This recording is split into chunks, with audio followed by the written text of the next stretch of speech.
Gaano kalaking factor dito, sir, sa decision making ng mga voters tingin ninyo yung nangyari kay former President Duterte? Of course, kasi bago nag-eleksyon, uminga yung ICC issues, uminga yung impeachment. So gaano kalaking factor yan?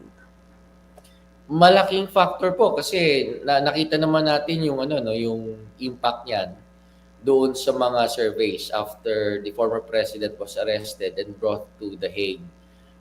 Yung mga kandidato na naka-identify sa kanyang partido at sa kanyang grupo ay pumalo pataas yung mga numero sa surveys. And in fact, yun ang na-capture ng mga surveys ano. Kung meron mang Mm-mm. tamang ano, isa sa mga tamang nagawa ng mga surveys, yun nga yung pag-akyat ng mga numero ng mga kaalyado ng dating Pangulo. So number one based on the partial and official election results, ay number one si Senator Bongo, tapos number three si Senator Bato de la Rosa.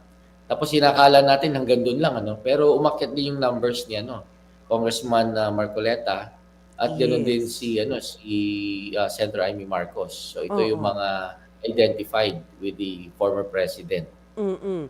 Nagulat ka ba kay Marcoleta, sir? Kasi nagulat ako eh. Wala kasi siya sa survey, di ba? Tapos bigla siyang, ang taas niya, number 6.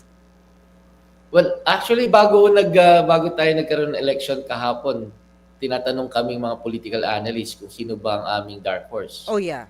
Ah, Nasaktuhan naman 'no, sabi ko si Congressman Marcoleta, tapos Mm. tinanong kung bakit. Yung sabi ko nga yung nga yung mainit pa, tingin ko nadala siya nung ano 'no, nung suporta na binigay ng mga diehard Duterte supporters at saka yung Mindanao Bloc doon sa mga kandidato ng dating pangulo. So nadamay doon si Congressman Marcoleta. Plus Mm. he's also identified with Iglesia ni Cristo.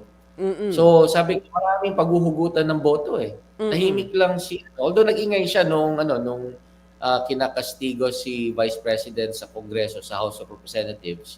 Siya yung nanindigan para kay Vice President.